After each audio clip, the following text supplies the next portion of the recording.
विषय है चित्त की प्रसन्नता कैसे पाए। चित्त की प्रसन्नता कैसे पाए या प्राप्त करें। आज हर व्यक्ति जो है वो किसी न किसी रूप में अशांत है, परेशान है। कोई भी कारण हो सकता है उसके मन के व्यथित होने का, लेकिन कहीं ना कहीं कोई समस्या है। ऐसे समय में अपने मन को शांत कैसे करें, इस चित्त को कैसे हम रोकें, इसका जो समाधान है वह हमारे ऋषियों ने इस पर बड़ा चिंतन किया है। देखिए, एक विषय है ईश्वर। ईश्वर पर भी हमारे ऋषियों ने बहुत लिखा और अनुभूत करके लिखा। ऐसे नहीं कि बस व्याख्यान दे दिया हमारी तरह, नहीं, वो तो अनुभव में लाते थे और फिर लिखते थे, फिर बोलते थे। ऐसे ही एक विषय है जीवात्मा का। उस विषय को भी हमारे ऋषियों ने बहुत अनुभूत करके उस पर लिखा, बोला। बहुत सारे ग्रंथ उस पर मिलते हैं। ऐसे ही एक विषय है मन। आप जिसको और उच्च स्तर पर कह सकते हैं चित्त। इसके ऊपर भी हमारे ऋषियों ने बहुत गहराई से चिंतन किया है। और आप ये देखिए, सारी दुनिया में मनोविज्ञान को लेकर बड़ी बात होती है, राज बजाती है। पूरी दुनिया की यूनिवर्सिटी में आप चले जाओ, सब जगह एक विभाग होता है, मनोविज्ञान का विभाग होता है। लेकिन पूरी दुनिया की किसी भी विश्वविद्यालय में जिसने मन की अंतिम छोर तक जिसका अध्ययन किया, ऐसे ऋषि को नहीं पढ़ाया जाता। जिस महापुरुष ने, जिस महर्षि ने मन की सूक्ष्म गतिविधियों का गहराई से अध्ययन किया, उसको नहीं पढ़ाया जाता। उसका नाम है महर्षि पतंजलि। क्या नाम है, बोलो?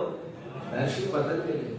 मनोविज्ञान के बहुत सारे प्रोफेसर, बड़े बड़े विचारक आपको अभी गूगल करोगे आएंगे, लेकिन आप मनोविज्ञान के बारे में आप बात करोगे तो पतंजलि का नाम नहीं आता है।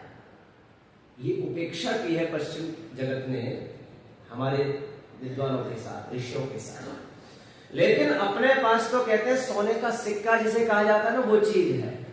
जितना गहरा अध्ययन, जितनी गहरी डुबकी महर्षि पतंजलि ने लगाई है इस चित्त के बारे में, उतनी दुनिया में कोई नहीं लगा पाया। आप पढ़ के देखिए दूसरे विद्वानों की किताबें। सामान्य सी गतिविधियों का अध्ययन करते हैं वो मन की। बीएड में जब करते हैं तो बीएड में बहुत सारे उनकी चीजें आती है, शिक्षा शास्त्री जब करते हैं। लेकिन जिस तरह से महर्षि पतंजलि ने गहराई में जाकर साधना में डूबकर मन के ऊपर लिखा, वैसा किसी ने नहीं लिख पाया। इसलिए आज हमें उन महान ऋषियों को स्मरण करने का भी एक समय है। उनको समय समय पर याद करना चाहिए, उन पर चिंतन करना चाहिए। एक तो अगर वो उन्हें भूल गए तो उनका ज्ञान भी भुलाया जा सकता है। उनको भी नहीं भूलना है, उनके ज्ञान को भी नहीं भूलना है। हमारे यहाँ महर्षि पतंजलि ने एक ग्रंथ लिखा है जिसका नाम है योग दर्शन। योग दर्शन में पहले ही सूत्र में वो लिखते हैं योग क्या है। सबसे पहला प्रश्न यही बनता है कि योग क्या चीज है। तो आजकल तो योगा के नाम से उसको बना दिया गया और वो सारा फिजिकल जो एक्टिविटीज है, एक्सरसाइज को योगा बना दिया। यद्यपि वो चीज तो बहुत बाद में है। वो कहते हैं अथ योगानुशासन। आज हम योग के अनुशासन की बात करेंगे। और फिर वो जो सूत्र लिखते हैं वो कहते हैं योग क्या है, तो कहते हैं योगश्चित्त वृत्ति निरोधा। बोले योग क्या है? बोले चित्त की समस्त वृत्तियों को रोकने का नाम ही योग है। अब ये चित्त जो है इसके बारे में उन्होंने बताया था।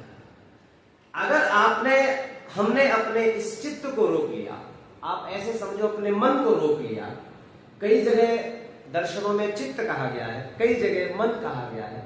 वेदों में ज्यादातर मन के को लेकर बात आई है। तन्मे मनः शिव संकल्पमस्तु, अलग अलग मंत्र हैं। परोपे ही मनस्ताप किम संस्थानि संसस, हे परमात्मा, मतलब बहुत आगे बताओ।